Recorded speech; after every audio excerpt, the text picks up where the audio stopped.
Okay, this is chapter 13, and at the end of this chapter, I'd like you to think about who did actually kill the men. Okay, do you think it was Wild Boy and Clarissa, or do you think it was somebody else? You can send your answers to me either via class charts or via my school email address. Okay, here goes, chapter 13. Something rotten squelched under Wild Boy's hands as he crawled through a hole in the sewer wall. A puff of foul-smelling gas rose at his face, making his head whirl and his stomach turn. He gagged and spat in disgust.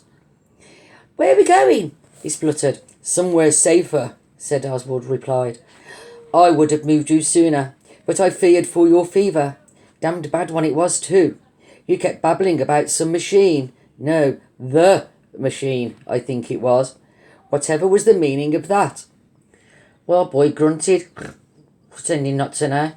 But he did, all too well. The machine. That was why the hooded man had murdered Professor Wollstonecraft. He was after some sort of machine. The golden-eyed man had spoken of it too. Wild Boy wished he knew more, something he could tell the police to prove his innocence. "Watch your head," Oswald said. The tunnel ended in an abandoned basement. A fire smouldered in the corner, and shadows squirmed on bare brick walls. Thin stalactites of filth hung from the low ceiling, dripping brown liquid to the black floor. At the side of the chamber was a dinner table made from objects salvaged from the sewers. A corrugated iron sheet with newspaper napkins and broken bases of oil lamps as bowls. A candle flickered between them, dribbling wax onto the sack tablecloth. Sir Oswald stirred a pot of food over the fire. "It is not exactly St. James's Palace," he said, "but we shall make do." Wild Boy couldn't help smiling. Good old Sir Oswald, always making the best of a bad situation. He spotted his coat by the fire. The sleeves were stiff with dried sewage, and there was a tear over the shoulder. But as he slid it on, he immediately felt better. "Where are we?" he asked. "Somewhere under Bermondsey, I think.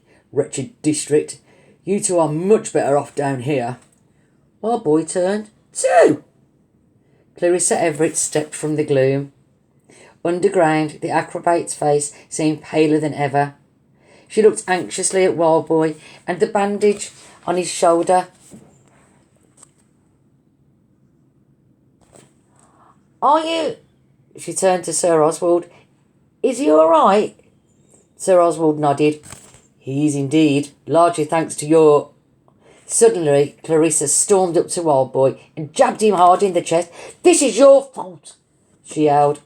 She was so close that flecks of her spit wet the hair on his face. "I should be in the circus tonight, but instead I'm wanted for murder." Wild Boy stepped back, clutching his bandaged shoulder.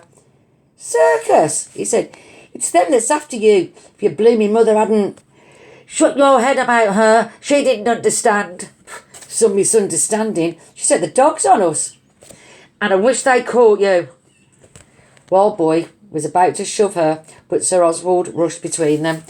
"Master Wild, Miss Everett, listen here. I have been in tighter squeezes than this and ridden out with the colours. Ridden with the Iron Duke, by gad." "Tell her if she touches me again," Wild Boy said, "she'll be in sewage."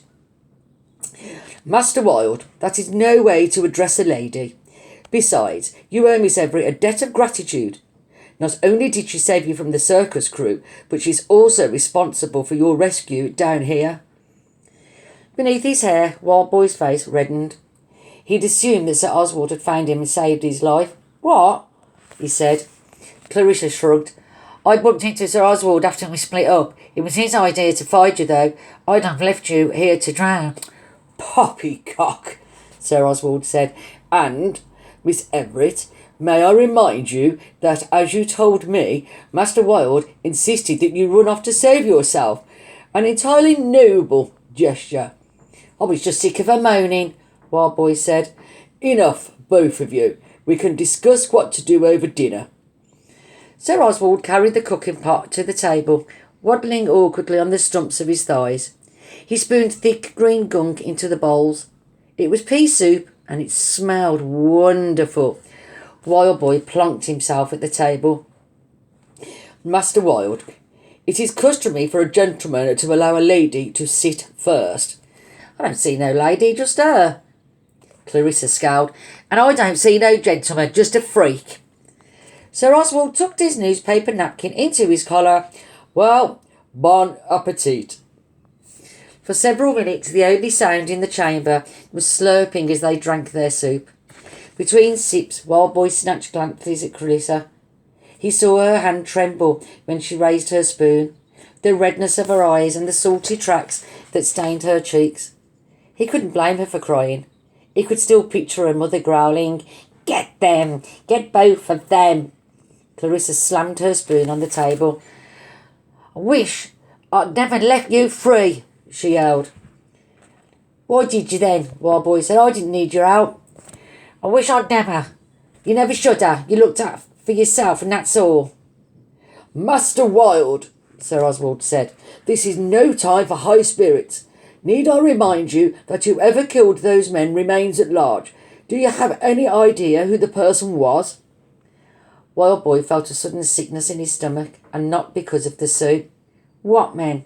he said. "Excuse me?" "You said whoever killed those men." Sir Oswald patted his lips with his newspaper bib. Well. "Show him," Clarissa said. "Show me what?"